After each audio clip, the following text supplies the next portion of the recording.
कुणाल खूप गरीब घरातला मुलगा होता. त्याला शिकून खूप मोठं व्हायचं होतं. कारण त्याने त्याच्या वडिलांना खूप कष्ट करताना डोळ्यांनी पाहिलं होतं. आणि त्यामुळे तो 12वीला असताना खूप अभ्यास करायचा. वडिलांना मदत करता करता तो 12वीचा अभ्यास देखील करत होता. 12वीची परीक्षा संपली आणि कुणाल आणि त्याच्या घरचे सगळेच रिझल्टची वाट पाहत होते. आणि आज कुणालच्या 12वीचा रिझल्ट आला होता. आणि कुणालने फक्त आपल्या स्कूलमध्येच नाही तर संपूर्ण राज्यामध्ये प्रथम क्रमांक मिळवला होता. सगळे मित्र कोणत्या ना कोणत्या शिक्षकाजवळ कोचिंग सेंटरला जात होते. कुणाल असा एकमेव मुलगा होता जो आपल्या वडिलांच्या धंद्यामध्ये काम करून त्यांना मदत करून आपला अभ्यास करत होता आणि अभ्यास करून प्रथम क्रमांक त्यांनी मिळवला होता. त्याचे कारण असे होते की त्याच्या बाबांजवळ पैशांची कमी होती. गरीब परिस्थितीत तो वाढला होता. त्याचे बाबा माधवराव एक ऑटो ड्रायव्हर होते. कुणालला 2 बहिणी होत्या, राधा आणि माया. दोघी अभ्यासामध्ये खूप हुशार होत्या, परंतु घरची परिस्थिती जेमतेम असल्यामुळे दोघींनाही जास्त काही शिकायला मिळाले नाही. दोघी जनतेचं जे मिळेल ते काम ते करायच्या आणि आपलं पुढील शिक्षण पूर्ण करत असायच्या. परंतु दोघी बहिणींना मन इतकं मोठं होतं की त्यांनी आईवडिलांना सांगितलं होतं, आई बाबा आम्हाला नाही शिकवलं तरी चालेल, परंतु तुमच्या म्हातारपणाची काठी म्हणजेच कुणालला तुम्ही चांगली शिकवा, म्हणजे तुमचं म्हातारपण अगदी चांगलं जाईल. कमावणारे माधवराव एकटे असल्यामुळे घरात नेहमीच पैशांची कमी असायची. जेव्हापासून लोकांना कळाले की कुणालने पूर्ण राज्यामध्ये 12वीमध्ये प्रथम क्रमांक पटकावला आहे, तेव्हापासून सगळेच कुणालचा गुणगौरव करत होते. काही कोचिंग सेंटरवाले तर त्याला फोन करून गिफ्ट पाठवून द्यायचे आणि सांगायचे, तुम्ही आमच्या कोचिंग सेंटरमध्ये ॲडमिशन घ्या, आम्ही तुम्हाला विदाऊट फीचे ॲडमिशन देतो, फक्त तुमचं नाव आमच्या कोचिंग सेंटरला द्या. परंतु कुणालचे बाबा माधवराव यांना खोटेपणा अजिबात आवडत नव्हता. त्यांनी सांगितलं, कोणती गोष्ट करायची ती फक्त फुकट करायची नाही, मेहनत करून प्रत्येक गोष्ट मिळवायची. त्यामुळे ते तुझं नाव त्या कोचिंग सेंटरला देण्यापेक्षा आणि त्याबाबत मोबदल्यात पैसे घेण्यापेक्षा तू त्यांच्या कोचिंग सेंटरमध्ये ॲडमिशन घे आणि तुझं पुढील शिक्षण पूर्ण कर.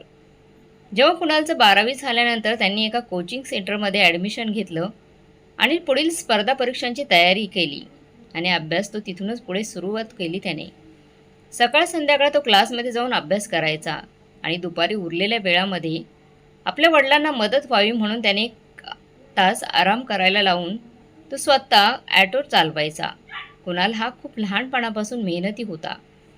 कारण घरचे 18 विश्व दारिद्र्य आणि ह्यात गरिबीत ही सगळी मुलं जन्माला आली होती. त्यामुळे लहानपणापासूनच गरिबी पाहिल्यामुळे ते सगळेच मेहनत करत होते, मनापासून मेहनत करत होते. त्यांच्या मनामध्ये जिद्द होती. तू लहानपणापासून खूप जिद्दी आणि मेहनती होता. त्याचे मेहनतीच्या जोरावर त्याने स्वप्न पाहिलं होतं, मोठं होऊन साहेब होऊन म्हणून माझ्या बाबांना लाल दिव्याच्या गाडीमध्ये फिरवीन. हे स्वप्न पूर्ण करण्यासाठी तो दिवस रात्र मेहनत करत असायचा. ज्या कोचिंग सेंटरमध्ये त्याने ॲडमिशन घेतलं होतं त्या कोचिंग सेंटरच्या मालकाची मुलगी आईवडिलांनी सांगितलं म्हणून बळच अभ्यासाला जबरदस्ती अभ्यास करायची. तिथे त्या क्लासमध्ये येत होती, परंतु तिचं स्वतःचं असं काही स्वप्न नव्हतं. घरचे पाठवतात म्हणून बळजबरीने येत होती. कुणाल दिसायला अगदी हँडसम मुलगा होता, गोरापान होता आणि त्याचा अभ्यास सोडला तर तो दुसरीकडे कुठेच लक्ष देत नव्हता. एकाच क्लासमध्ये शिकत असल्यामुळे कुणाल आणि प्रणालीची ओळख झाली. ओळखीचे रूपांतर मैत्रीमध्ये झालं. कुणाल मात्र अभ्यासात व्यस्त असल्यामुळे तो तेवढं प्रणालीसोबत बोलायत असायचा. परंतु प्रणाली मात्र संख्येच्या त्याच्या स्वभावावरती दिसण्यावरती भाळून गेली होती आणि केव्हा ती त्याच्या प्रेमामध्ये पडली तिला देखील समजलं नाही. परंतु प्रणाली जेव्हा कुणालच्या प्रेमामध्ये पडली तेव्हा तिने बिनधास्तपणे कुणालला सांगितलं. परंतु कुणालचं असं म्हणणं होतं की माझी घरची परिस्थिती अगदी जेमतेम आहे आणि आत्ताच मी शिक्षणाला माझी सुरुवात केली आहे. माझं खूप मोठं स्वप्न आहे, ते पूर्ण करायचं आहे मला आणि मगच मला लग्न करायचं आहे. त्या प्रेमाच्या भानगडीत पडलं तर माझं स्वप्न असंच अधुरं राहील. परंतु प्रणाली खूप लाडाकोडात वाढलेली होती. आईवडिलांची एकुलती एक मुलगी होती. लहानपणापासूनच नाही हा शब्द तिच्या डिक्शनरीमध्ये कधी आलाच नव्हता. जेव्हा कुणाल नाही तिच्या प्रेमाला नाही म्हणाला तेव्हा तिला खूप वाईट वाटलं आणि राग देखील तिला खूप आला. ती घरी गेली आणि घरी गेल्यानंतर तिथे आत्महत्येचा प्रयत्न केला. जेव्हा तिने जे काही खरं आहे ते सर्व आपल्या आईवडिलांना सांगितलं आणि सांगितलं, जर माझं कुणालसोबत लग्न होणार नसेल तर मी आत्महत्या करेल. मी माझा जीव देणार आहे. मला कोणतेही कारण नको. तुम्हीच माझं लग्न आत्ताच्या आत्ता कुणालसोबत लावून द्या. कोणत्या आईवडिलांना आपल्या मुलांची काळजी असते. तशी प्रणाली एकटी असल्यामुळे खूप लाडाकोडात वाढली होती. तिच्या मोठ्या भावाची देखील ती खूप लाडकी होती. त्यामुळे तिच्या मोठ्या दादांनी आणि आईवडिलांनी बोलून कुणालच्या घरच्यांना मनवलं. परंतु माधवजी यांनी स्पष्ट शब्दात सांगितलं, आमची घरची परिस्थिती हालाकीची आहे, गरिबीची आहे. आमचा कुणाल खूप हुशार आहे. माझ्या दोन्ही मुली हुशार असूनसुद्धा त्यांना शिक्षण घेता येत नाही. कारण आम्ही जेव्हा कष्ट करू तेव्हाच आम्ही एक वेळचं अन्न खातो, नाहीतर दुसऱ्या वेळेचं अन्न खाण्यासाठी आम्हाला कष्ट करावं लागत आहे. आणि तुमची मुलगी ही एवढी श्रीमंत घरात लाडाकोडात वाढलेली आहे. ती कशी काय आमच्या घरामध्ये ॲडजस्ट होऊ शकते? तिला ॲडजस्ट करायला जमणार नाही. त्यामुळे जर तुम्हाला आमच्यासोबत राहायचं असेल, लग्न करायचं असेल, तर आम्ही ज्याप्रमाणे राहतो त्याचप्रमाणे कुणाल जोपर्यंत सेटल होत नाही तोपर्यंत तिला आमच्यासोबत राहावं लागेल. प्रणाली त्याही गोष्टीला तयार झाली आणि तिचा हट्ट पूर्ण करण्यासाठी तिने कुणालसोबत लग्न केलं. प्रणालीचं आणि कुणालचं लग्न झाल्यानंतर कुणालने प्रणालीला स्पष्ट शब्दात सांगितलं की मला शिकून खूप मोठं व्हायचं आहे. त्यामुळे मला सध्या तरी माझ्या अभ्यासावरती लक्ष दिलं पाहिजे, लक्ष केंद्रित केलं पाहिजे. आणि आईवडिलांचं म्हणणं देखील तेच होतं. त्यामुळे विद्येचं माहेरघर म्हणजे पुणे आणि त्याच पुण्याला जाऊन कुणाल पुढील स्पर्धा परीक्षांचा अभ्यास करायला त्याने सुरुवात केली होती. इकडे प्रणाली आपल्यासोबत गावी राहत होती. घरातील थोडीफार काम ती करत असायची. घरात 4-4 महिला असल्यामुळे कामही थोडंसं वाटायला येत असायचं. प्रणालीची सासू मात्र तिला नेहमी म्हणायची, तू अभ्यास कर, सांग काम राहिलं तर राहू दे, तू पहिल्यांदा अभ्यास कर. प्रणाली अभ्यासाच्या रूममध्ये निघून जायची. अभ्यास करायला जायची, पण अभ्यास करायला बसल्यावर ती तासनतास फोनवरच गप्पा मारत बसायची. आणि तिला विचारलं ना कोणाचा फोन होता तर कुणालचा फोन होता असं सांगायची. तिला जेवायला बोलवलं तर ती फोनवर गप्पा मारत असायची. ही गोष्ट घरातील सगळ्यांना लोकांना माहीत होती आणि त्यांना देखील असं वाटायचे की कुणालसोबत बोलत असेल. नवऱ्याला सोडून ती घरामध्ये एकटी राहत आहे म्हणून तिला करमत नसेल, म्हणून ते आपल्या नवऱ्यासोबत म्हणजेच कुणालसोबत बोलत असेल. असेच 2 महिन्यानंतर कुणाल जेव्हा आपल्या घरी आला तेव्हा त्याच्या आईने त्याला विचारलं की बाळा, तू आम्हाला तो आपल्या घरापासून शिक्षण घेण्यासाठी एवढा दूर गेला होता की फक्त सुनबाई सोबतच फोनवर बोलण्यासाठी गेला होता? हे ऐकून कुणाल म्हणाला, अशी का बोलत आहे आई, की आम्हाला काहीच माहिती नाही? बाळा, मी पाहिले आहे तू कितीतरी वेळ सुनबाईसोबत फोनवर बोलत असतोस आणि आमच्यासोबत थोडंसुद्धा बोलण्यासाठी तुझ्याकडे वेळ नाही आहे. तेव्हा कुणाल म्हणाला नाही, काही म्हणाला नाही. आई, मी तिच्यासोबत फोनवर जास्त बोलत नव्हतो. मी नाही बोलत तिच्याबरोबर फोनवर. अगं, मला इतका वेळसुद्धा मिळत नाही. मग आई म्हणाली, हो का, मग सुनबाईच्या मोबाईलवर तुझं नाव लिहिलेला फोन येतो आणि मग ती तासनतास फोनवर बोलते. मान्य आहे की तुम्ही दोघं अभ्यासाबाबतीत बोलत असताल, पण अभ्यासाबाबतीत बोलताना सुद्धा तुम्ही कायमच हसत खेळत असता का? तुम्हाला हे शिकवलं जातं का? कुणाल आपल्या आईचे बोलणे ऐकून स्तब्ध झाला होता. कारण त्याचे तर कितीतरी दिवस प्रणालीसोबत बोलणंच झालं नव्हतं. मग कुणालच्या आईला काहीच तो म्हणाला नाही. कारण त्याच्या आई कारण नसताना काळजीत पडली असती. त्याने चहा पाणी घेतला, नाश्ता केला आणि प्रणालीला माहीत पडणार नाही की कुणाला घरी आला आहे. थोड्या वेळानंतर कुणाल स्वतः आपल्या खोलीत गेला. तेव्हासुद्धा प्रणाली कुणाबरोबर तरी हसून फोनवर गप्पा मारत होती. कुणालला बघून तिने फोन कट केला आणि म्हणाली, अरे कुणाल, तू केव्हा आलास? आणि तुम्हाला सांगितलं देखील नाहीस तू आज घरी येणार आहेस म्हणून. तेव्हा कुणाला हसून म्हणाला, मला तुला सरप्राईज द्यायचं होतं, त्यामुळे न सांगताच इथे निघून आलोय.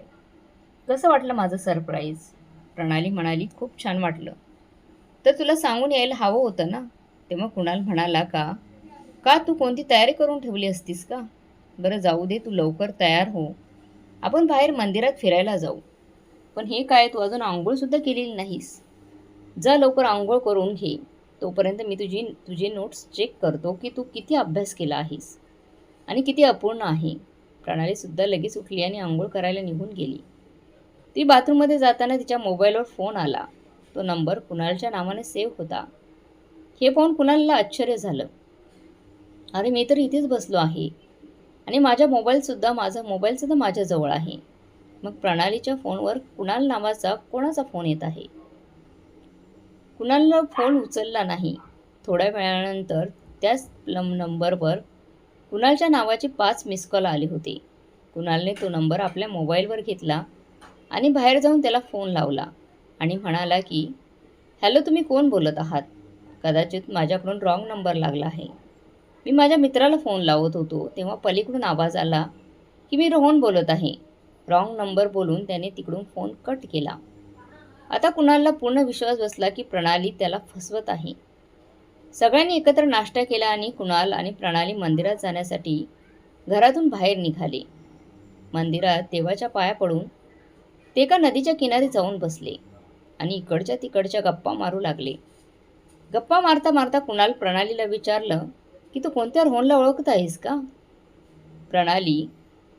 प्रणालीने कुणालच्या तोंडून रोहनचे नाव ऐकताच थोडी गडबडली, परंतु चोरी पकडण्याच्या भीतीने स्वतःला सांभाळत म्हणाली की अरे कुणाल, तू काय बोलत आहेस? आणि हा रोहन आपल्या दोघांमध्ये कुठून आला? तुला तर माहीत आहे की मी आजकाल घरातच राहते, त्यामुळे कोणत्या रोहन किंवा दुसऱ्या मुलाला मी कशी ओळखत असेल? नाही बाबा, मी नाही ओळखत त्या रोहनला. आणि तो सुद्धा ना कुणाल कितीतरी दिवसाने माझ्याजवळ आपल्या घरी आला आहे आणि कुठल्या गोष्टीबद्दल बोलत आहे? फक्त आपण दोघेच आहोत इथे. कुणाल म्हणून रोमॅन्टिक बोलत जा ना थोडंसं. बोलतच होती की पुन्हा प्रणाली असे बोलतच होती की तेव्हा पुन्हा तिच्या मोबाईलवर कुणालच्या नावाने फोन आला. तेच नाहीये, तो फोन हळूच सायलेंट मोडवर केला. कुणाला कळणार नाही, परंतु कुणालच्या नजरेत त्या मोबाईलवरचे कुणालचे नाव पाहिले होते. कुणाल गुपचूप त्याच्या मोबाईलचे रेकॉर्डिंग चालू केली आणि मोबाईल तिथेच ठेवला आणि प्रणालीला म्हणाला की मी आपल्याला काहीतरी खायला घेऊन येतो बघ. असं बोलून पटकन तिने तिचा मोबाईलवर फोन लावला आणि त्याला ओरडत म्हणाली की मी तुला किती वेळा सांगितलं होतं ना की माझा नवरा सगळं काही सहन करेल, पण खोट्याला कधीच सहन करणार नाही. आपण जो प्लॅन केला आहे ना तो असाच राहील. चल आता लवकर फोन ठेवून दे. असं बोलून तिने फोन कट केला आणि कुणाल येण्याची वाट पाहू लागली. कुणाल भाजलेलं कणीस घेऊन आला होता. तिला त्याने खायला दिलं आणि आपल्या कानाला लावून तिने तिचं जे रेकॉर्डिंग झालेलं होतं ते रेकॉर्डिंग ऐकू लागला. ते ऐकून त्याला धक्काच बसला. तेव्हा प्रणाली त्याला म्हणाली, काय झालं कुणाल, तुझा चेहरा असा का झाला आहे? तेव्हा कुणाल तिला म्हणाला, तू माझ्या प्रेमाचं चांगलंच फळ दिलं आहेस. मी तुझ्यावर खरंच पूर्ण विश्वास ठेवत होतो की तू माझ्यावर खरंच किती प्रेम करत आहेस, पण आज माहीत पडले की तू माझ्या मागे काय काय गेम खेळत आहेस. तू आपल्या प्रियकराचे नाव माझ्या नावाने सेव्ह करून ठेवले आहे. तू इतकी खालच्या थराला जाऊ शकतेस हा मी विचार देखील केला नव्हता. मी स्वतः माझ्या डोळ्यांनी पाहिले होते. जेव्हा तू आंघोळ करायला गेली होतीस तेव्हा त्या मुलाचे 5-6 मिस कॉल आले होते, जे माझ्या नावाने नंबर तो सेव्ह केलेला होता. जेव्हा तो नंबर मी माझ्या मोबाईलमध्ये घेतला आणि त्याच्यासोबत बोललो तर त्याने मला सांगितलं की त्याचं नाव रोहन आहे. त्यांनी फोन कट केला. माझी इच्छा असती तर मी माझ्या घरच्यांसमोर तुला ओरडला असतो, पण नाही. मी तिथे तुला ओरडलो नाही, कारण तुझी ती पोझिशन माझ्या घरच्यांच्या नजरेत आहे. ती कमी होऊ द्यायची नव्हती मला. त्यांच्या नजरेत पडू नये, त्यामुळे मी तुला इकडे घेऊन आलो आहे. कारण तुला समजावून सांगायचं होतं आणि तुझ्या मनातलं काढून घ्यायचं होतं की नक्की तुझ्या मनात तरी काय चाललं आहे ते. जेव्हा मी लग्नासाठी नकार दिला होता तेव्हा तूच आपल्या लग्नासाठी हट्ट धरून बसली होतीस आणि आज जेव्हा आपलं लग्न झालं आहे तेव्हा आपल्या नवऱ्याला सोडून दुसऱ्यासोबत फोनवर बोलतीस. एवढं बोलून कुणाल शांत बसला. कुणालच्या तोंडातून आपल्यासाठीचे हे सर्व बोलणे ऐकून प्रणाली रागाने लालबुंद झाली. ती कुणालला खूप वाईट साईड बोलू लागली आणि म्हणाली की मी तर तुला स्मार्ट आणि हुशार समजून तुझ्यासोबत लग्न करून बसले, पण मला काय माहीत होतं की तुझे आईवडील इतके गरीब आणि भिकारी आहेत. भिकारीचं नाहीत की त्यांना चांगले खाता देखील येत नाही, चांगले पदार्थ देखील नाहीत, कुठे चांगलं राहता देखील येत नाही, चांगले कपडेसुद्धा नाहीत. तुझ्या कुटुंबातील सर्व लोक तर मला अडाणी गावंढळ वाटतात. मग मी त्यांच्यासोबत कसं आनंदात राहू शकते? त्यामुळेच माझं मन रमण्यासाठी मला काही ना काही उपाय शोधायला लागला. तू तर ठरला खूप अभ्यासू किडा. तुला कधी फोन केला तर 2 शब्द बोलून फोन ठेवायचा. मग आता तू मला सांग, मी काय केलं असतं? माझा टाईमपास करण्यासाठी मला काही ना काही उपाय शोधला पाहिजे होता. असे म्हणून प्रणाली निर्लज्जासारखी हसायला लागली. त्यामुळे कुणालच्या हृदयाला त्यावेळी खूप वेदना झाल्या. परंतु तो आपल्या डोक्याला शांत ठेवत म्हणाला, जर तुला इतकाच टाईमपास करायचा होता, तो आपल्या शिक्षणाला मित्र बनवायचं होतं ना. जे काही समजलं नसेल ते मला विचारायचं होतं. आणि मी तुला लग्नानंतर सुद्धा सांगितले होते की आपण दोघे एकत्र शिक्षण घेऊन अभ्यास करू. पण तू काय म्हणाली होतीस की तू मला कमावून खायला घालू शकत नाहीस का? अरे तुझे पोट आज सुद्धा माझ्या घरचे लोक भरत आहेत ना, मग ते कसे का भरवत असं ना. 2 वेळचं जेवण आणि 2 वेळचा नाश्ता तरी मिळत आहे ना. मग मी सुद्धा एक दिवस चांगले शिक्षण घेऊन काही ना काहीतरी करेलच ना. माझ्या कर्तृत्वावर माझा पूर्ण विश्वास आहे. प्रणाली त्याला हसत म्हणाली, बस बस कुणाल, बस कर तुझी नाटकं. ज्या दिवशी करतील कर्तृत्ववान होशील ना त्या दिवशी सांग. अगोदर हे बोलून काहीच फायदा नाही आहे, समजलं. आणि आता घरी चल, मला तुझे फालतूचं बोलणं ऐकायचं नाही. असं बोलून ती कुणालच्या बाईकजवळ जाऊन उभी राहिली. मग त्या दोघात घरी जाईपर्यंत वादविवाद झाला. आणि जेव्हा आपल्या घरी पोहोचले तेव्हाचे दोघांची तोंडे फुगून ते घरात घुसले. त्यांचे फुगवलेले चेहरे पाहून माधवराव म्हणाले, काय झालं आहे कुणाल? प्रणाली इतकी नाराज का आहे? कुणाल तुला काही बोलला तर नाही ना? प्रणालीला त्यांनी विचारलं. प्रणाली हसत हसत सांगू लागली, काय सांगू बाबा, तो आपल्या बायकोची कोणतीच इच्छा पूर्ण करू शकत नाही. त्यामुळे बेमर्द बनून गप्प उभा आहे. प्रणालीचे बोलणे ऐकून माधवरावांना खूप राग आला आणि ते म्हणाले, तू काय बोलत आहे सुनबाई? कोणासमोर बोलत आहे? तुला काही समजतं की नाही? प्रणाली म्हणाली, का? खरं ऐकून तुम्हाला सुद्धा वाईट वाटलं ना? असंच वाईट तुमच्या मुलाला सुद्धा वाईट वाटलं असेल. बाबा असं बोलून प्रणाली आपल्या खोलीत निघून गेली आणि आपल्या आईला रडून रडून फोनवर सांगितलं की तिला न्यायला ड्रायव्हरला पाठवून द्या. बाकी सर्व काही ती घरी आल्यानंतर सांगेल. तिच्या आईने आपल्या मुलीचा रडका आवाज ऐकला आणि तेव्हा तिचं काळीज तोंडातून बाहेर येणंच बाकी राहिलं होतं. आई तर आई आई असते, त्यांनी लगेचच आपल्या ड्रायव्हरला प्रणालीला घेण्यासाठी प्रणालीकडे पाठवलं. इकडे प्रणालीने सुद्धा सगळं सामान बॅगमध्ये भरलं आणि बाहेर अंगणात आणून ठेवलं. कुणालच्या आईने सुद्धा प्रणालीला खूप समजावलं, परंतु तिने काहीच ऐकलं नाही आणि आपल्या ड्रायव्हरसोबत माहेरी निघून गेली. माहेरी गेल्यावर आपल्या आईला रडून रडून उलटसुलट सांगून कुणाल आणि त्याच्या घरच्यांनाच गुन्हेगार बनवलं आणि स्वतः मात्र भोळी भाबडी बनून राहिली. आपल्या मुलीची कहाणी ऐकून तिच्या आईला खरंच विश्वास बसला की आपली मुलगी किती दुःख सहन करून, अत्याचार सहन करून तिथे राहत होती. प्रणालीचे वडील त्यावेळेस घरी नव्हते. बिझनेसच्या कामानिमित्त ते बाहेर गेले होते. जेव्हा ते घरी आले तेव्हा प्रणालीच्या आईने रडून रडून सगळं काही सांगितलं. तर ते विचारात पडले. तुम्ही काय विचार करत आहात? तेव्हा वसंतराव म्हणाले, आता मला जेवढं माहिती आहे ना तेवढं कुणाल तसा मुलगा नाही अगं, आणि माधवराव सुद्धा खूप गरीब आहेत. त्यामुळे मला नाही असं वाटत की त्या लोकांनी असा काही त्रास आपल्या प्रणालीला दिला असेल. त्यावेळेस प्रणालीच्या आई राधाताई म्हणाल्या, मग ती आपली मुलगी काही खोटं बोलत आहे का? आपल्या मुलीवर तुमचा विश्वास नाही आणि त्या लोकांवर विश्वास आहे जे परकी आहेत, ज्यांना काही दिवसापासूनच तुम्ही ओळखत आहात. आणि ज्या मुलीला तुम्ही जन्म दिला आहे ना, ती तुमची स्वतःची मुलगी आहे. तिच्यावर तुमचा विश्वास नाही का? एवढं बोलून राधाताई तिथून रागाने निघून गेल्या. मग मात्र वसंतरावांना त्यांच्या दोघींचं मायलिंगीचं म्हणणं त्यांना ऐकावं लागलं. त्यांनी आपल्या मुलीला आश्वासन दिलं की पावलं तिची साथ देईल. प्रणाली आपल्या माहेरी आल्यापासून जवळजवळ 3 महिने झाले होते. आता तर आजूबाजूचे लोक सुद्धा प्रणालीला विचारू लागले होते की किती दिवसापासून तू माहेरी राहत आहेस? तू आपल्या सासरी कधी जाणार आहे? आईवडिलांना माणसांना उत्तरं द्यावी लागत होती. त्यामुळे त्यांनी आपल्या मुलीला खूप समजावून सांगितले आणि पुन्हा तिच्या सासरी पाठवलं. प्रणाली 2-4 महिने तर तिथे थोडी चांगली राहिली, परंतु नंतर फोनवर बोललेलं पुन्हा तिचं तिथे चालू झालं. ती आपल्या खोलीतच राहून फोनवर बोलत असायची. परंतु आता सगळ्यांसमोर, जेव्हापासून माहेरहून सासरी आली तेव्हापासून सगळ्यांसमोर पूर्ण घरात फिरवून हसूनवर बोलत असायची. फोनवर बोलल्यामुळे तिच्या 2 नंदांच्या अभ्यासांवर परिणाम होऊ लागला.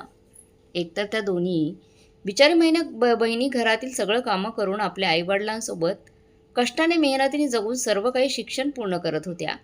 परंतु प्रणालीच्या फोनवर बोलल्यामुळे त्या दोघींनी डिस्टर्ब होऊ लागलं. जर त्या दोघी प्रणालीला काही बोलल्या तर प्रणाली त्यांना उलटसुलट काही बोलून त्यांचा अपमानित करून त्यांच्याशी बोलायची. आता कुणाल जेव्हा घरी यायचा तेव्हा प्रणाली त्याच्यासोबत भांडण करायची. कसलं ना कसलं कारण शोधायची, म्हणजे भांडणं करून लवकरात लवकर ती त्याच्यापासून घटस्फोट घेऊ शकेल. तिला त्याच्यापासून घटस्फोट घ्यायचा होता. एक दिवस कुणाल आपल्या घरी आला होता तेव्हा प्रणालीने राजेशचं नाव घेऊन त्याच्यासोबत हसत खेळत बोलत होती. बोलता बोलता कुणालला खूप वाईट साईड देखील बोलत होती, जी कुणाल सहन करू शकत नव्हता. त्याने तिचा मोबाईल घेतला आणि म्हणाला की निर्लज्ज बाई, आपल्या नवऱ्यासमोर परक्या माणसासोबत बोलताना तुला थोडीसुद्धा लाज वाटत नाही का? अजून किती नीच पातळीला जाणार आहेस तू? जर तुला माझ्यासोबत राहायचं नसेल तर जबरदस्ती का लग्न केलं माझ्यासोबत? प्रणालीसुद्धा त्याला उत्तर दिले की मी तुझ्यावर जबरदस्ती केली नव्हती. तू जबरदस्ती तुझ्या आईवडिलांनी माझ्याशी लग्न करण्यासाठी आमच्या घरी पाठवले. म्हणजे माझा बाप श्रीमंत आहे, श्रीमंत बापाची प्रॉपर्टी तुला मिळेल. परंतु असं चुकून सुद्धा तू विचार करू नको.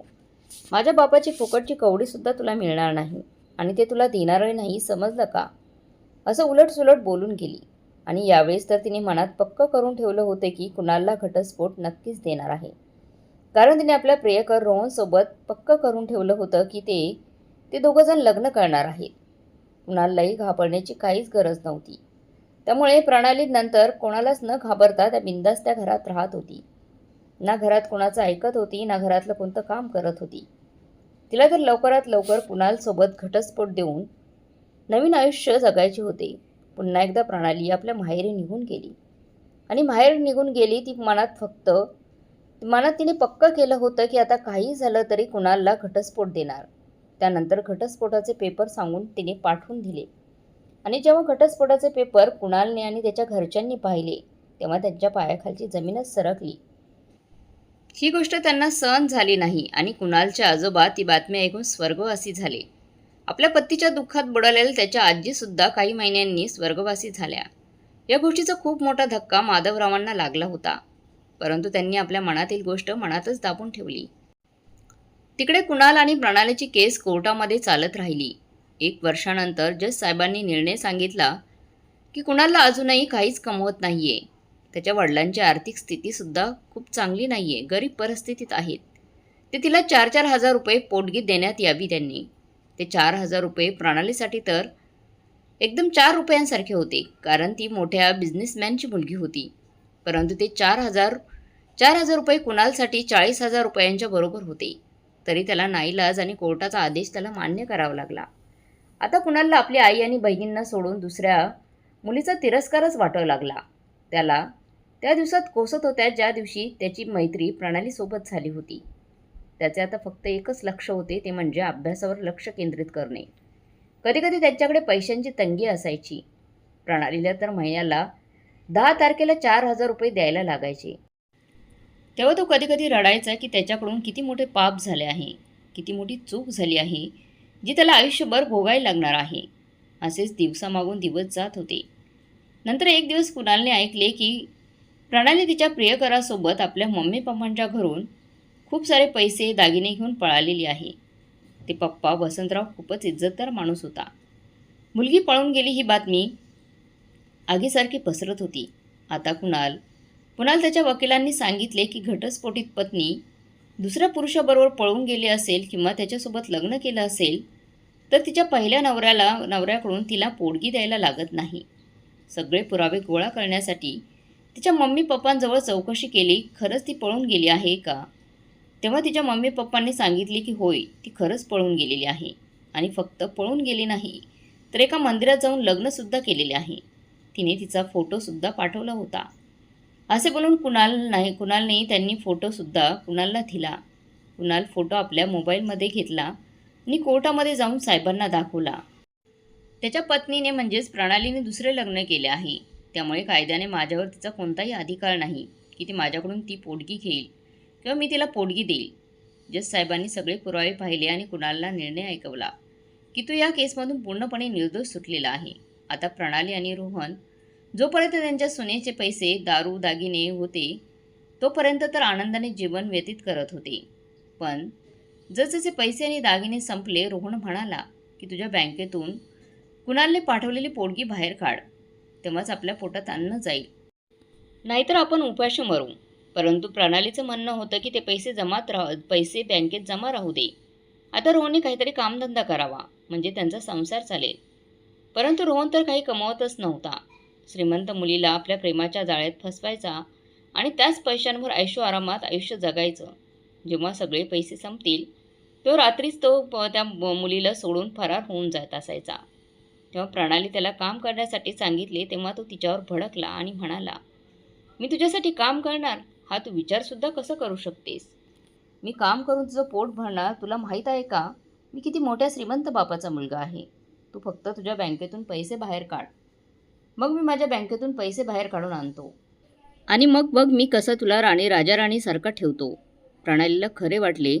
तिला वाटले की तो श्रीमंत बापाचा मुलगा आहे. त्यामुळे तिने आपल्या बँकेतले सगळे पैसे बाहेर काढण्यासाठी बँकेत गेली आणि प्रणाली तिने बँकेत गेल्यावर बँकेवाल्यांना विचारलं की मागच्या 3 महिन्यांचे 4-4 हजार रुपये आले होते ते कुठे आहेत. तेव्हा बँकवाल्यांनी सांगितले की आता मिस्टर कुणालकडून पैसे येणे बंद झाले आहे. ही बातमी ऐकून तर प्रणाली रागाने लालबुंद झाली. तिने लगेच कुणालला फोन केला, परंतु कुणालने तिचा फोन रिसीव्ह केला नाही. त्यामुळे तिने रागात आपल्या वडिलांना फोन केला. नंतर मग वकिलांना फोन केला. तेव्हा वकील साहेब हसत म्हणाले की मॅडम, तुम्ही तर 4,000 रुपयांसाठी मला फोन केला. त्या दिवशी तर तुम्ही बोलत होतात की 4,000 रुपये माझ्यासाठी 4 रुपयांसारखे आहेत. मग काय झालं तुम्हाला? आता कारण सांगतो, तुम्ही दुसरे लग्न केलं आहेत ना, मग पहिला बिचारा नको तो गरीब नवऱ्याला तुम्ही का सतावत आहात? आता दुसऱ्या नवऱ्याची कमाई खाताय ना, त्या बिचाराला का त्रास देताय? आता तुम्ही दुसरं लग्न केल्यामुळे तुम्हाला पहिल्या नवऱ्याकडून येणारी पोटगी मिळू शकत नाही.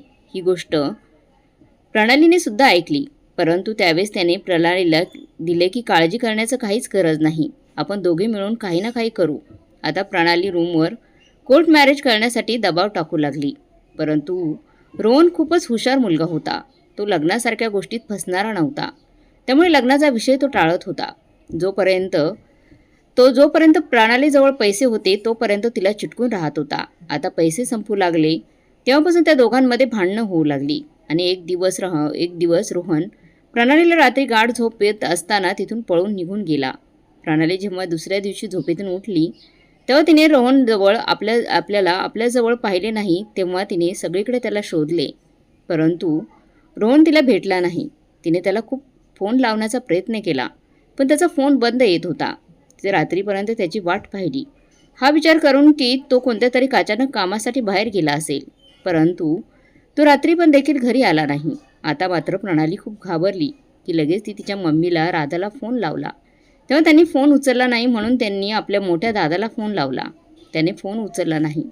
तेव्हा प्रणालीने समजले की ती लोक तिच्यावरती नाराज आहेत म्हणून.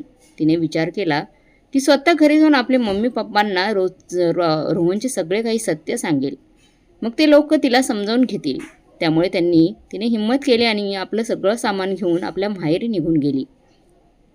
प्रणाली आपल्या घरी आलेली पाहून मम्मी पप्पा आणि भाऊ सगळे लोक तिच्यावर भडकले आणि रागवले, कारण ते इज्जतदार लोक होते. मुलगी घरातून पळून गेल्यामुळे त्यांची खूप बदनामी झाली होती. त्यांना माहीत होती की प्रणाली जर घरी परत आली तर त्यांची बदनामी परत दुप्पट होईल. त्यामुळे त्यांनी प्रणालीला सांगितलं की ज्या प्रकारे तिने आपल्या मर्जीने घर सोडून निघून गेली होती, आत्तासुद्धा आपल्या मर्जीने घर सोडून तू निघून जा. प्रणाली मग आईवडिलांची मनापासून माफी मागते. त्यावेळी प्रणालीचे वडील तिला म्हणतात, तुला जर इथे राहायचे असेल तर स्वतःच्या पायावर उभं राहावं लागेल. स्वतः नोकरी करून स्वतःचा खर्च सगळा भागवावा लागेल, तरच राहता येईल तुला इथे. नाहीतर तू आमची एवढी बदनामी केली आहेस की तू तर इथे राहण्याच्या लायकीची सुद्धा नाही आहे. तरी माझी मुलगी म्हणून तुला मी इथे राहण्याची परवानगी देतोय. तुला खरंच जर सुधारायचं असेल तर स्वतः नोकरी कर आणि मग बघ पैसा कमवायला किती मेहनत लागते ते. आणि दुसऱ्यांना नावं ठेवायला तुला काहीच वाटलं नाही. जर काही दिवस नोकरी कर आणि पैसे कमवून बघ तुला किती पगार मिळतो. तिकडे कुणाल मात्र मनापासून अभ्यास करत होता. स्पर्धा परीक्षेच्या परीक्षा देऊन तो एका कंपनीमध्ये चांगल्या ठिकाणी कंपनीचा CEO म्हणून काम करू लागला. एकंदरीत त्याची परिस्थिती खूप सुधारलेली होती. त्याचा पगार देखील खूप चांगला त्याला मिळत होता. त्यामुळे त्याची घरची परिस्थिती खूप सुधारते. तो गाडी बंगला सगळं काही घेतो. त्याने ज्या परिस्थितीतून दिवस काढलेले असतात त्याची त्याला जाणीव चांगल्या प्रकारे असते. म्हणूनच तो त्याचा कंपनीचा CEO म्हणून खूपच इमानदार आणि प्रामाणिकपणे काम करत असतो. एके दिवशी कंपनीत असिस्टंटच्या नोकरीसाठी पेपरमध्ये जाहिरात दिली जाते. ती जाहिरात वाचून बऱ्याचशा मुली इंटरव्ह्यूसाठी आलेल्या असतात. त्यात प्रणाली देखील इंटरव्ह्यूसाठी आलेली असते. कुणाल एका पाठोपाठ एक कंपनीत असिस्टंटसाठी इंटरव्ह्यू घेत असतो. पुढचा नंबर आता प्रणालीचा असतो. प्रणाली जशी इंटरव्ह्यूसाठी आतमध्ये जाते तसं कुणालला कंपनीच्या सीईओच्या खुर्चीवर बसलेलं पाहून तिच्या पायाखालची जमीनच सरकली. तिला विश्वासच बसत नव्हता की कुणाल ह्या कंपनीचा सीईओ आहे म्हणून. प्रणाली कुणालकडे पाहतच राहते, पण कुणाल तिला पाहून काहीच रिॲक्शन देत नाही. कुणाल शांतपणे तिचा इंटरव्ह्यू घेतो. तिला बरेचसे प्रश्न विचारतो. तिला त्याची काही उत्तरं देता येतात आणि काहींची उत्तरं देता येत नाहीत. कारण ती शिकलेली तर होती, पण श्रीमंतीच्या गर्वामुळे अभ्यास तिने कधी चांगला केलाच नव्हता. टॅलेंटेड नव्हती प्रणाली. कुणालशी बोलण्याचा प्रयत्न करते, परंतु कुणाल तिला कोणत्याही प्रकारची ओळख न दाखवता तिचा इंटरव्ह्यू पूर्ण झाला आहे म्हणून तिला सांगतो. तुम्ही जाऊ शकता. तुम्हाला मेल पाठवला जाईल तुम्ही सिलेक्ट झाला आहात की नाही म्हणून. तुम्ही येऊ शकता. असे म्हणून कुणाल निघून जातो. प्रणाली दुःखी मनाने घरी येते आणि आपल्या आईवडिलांना ऑफिसमध्ये गेल्यानंतर इंटरव्ह्यूबाबत जे काही घडलं ते सगळं काही सांगते आणि कुणाल त्या कंपनीचा सीईओ होता हे देखील सांगते. तेव्हा तिच्या आईवडिलांना देखील आश्चर्याचा धक्का बसतो. कारण कुणाल तर खूप मोठा झालेला असतो. ते त्याची माफी मागण्यासाठी त्याच्या घरी जातात. प्रणालीला देखील खूप पश्चाताप झालेला असतो. पण कुणालही माफी मागायला तयार असतो. कुणालची माफी मागायला प्रणाली तयार असते. म्हणून तिचे आईवडील कुणालच्या घरी जातात आणि कुणालला म्हणतात, आम्हाला माफ करा, आमच्या मुलीलाही माफ करा. तिच्या हातून फार मोठी चूक झाली आहे. पण कुणाल मात्र तिच्या आईवडिलांशी चांगला वागतो, पण प्रणालीला माफ करत नाही. प्रणाली देखील कुणालची माफी मागते आणि म्हणते की मला माफ कर, मला माझ्या वागण्याचा पश्चाताप होत आहे. पण कुणाल म्हणतो तुझ्यामुळे मी खूपच मनस्ताप भोगलाय, पण इथून पुढे मला मनस्ताप भोगायचा नाही आहे. मी जसा आहे त्यातच मी खूप खुश आहे. प्रणालीचे आईवडील आणि प्रणाली दुःखी मनाने मग घरी येतात. काही दिवसांनी कुणाल त्याच्याच ऑफिसमध्ये एका असिस्टंट माधवीबरोबर लग्न करतो आणि सुखाने राहतो. इकडे मात्र प्रणाली तिच्या कर्माचे फळ भोगत असते. तर मग मित्रमैत्रिणींनो, तुम्हाला कुणालने वाईट परिस्थितीनेही कंपनीचा सीईओ झाला, पण प्रणाली मात्र श्रीमंतीच्या गर्वामुळे तिला आयुष्यभर पश्चातापाचं फळ भोगावं लागलं. शेवटी कर्म फिरून येतं ते असंच. आपण जर चुकीचं वागत असेल, कुणाला त्रास देत असेल तर आपल्या आयुष्यात नक्कीच आपल्याला तो त्रास भोगावा लागणार आहे, जसा प्रणालीने तिच्या आयुष्यात भोगला होता. मित्रमैत्रिणींनी तुम्हाला काय वाटते कमेंट बॉक्समध्ये नक्की कळवा. आणि आजची कथा चांगली वाटली असेल तर लाईक, शेअर, सबस्क्राईब नक्की करा. धन्यवाद.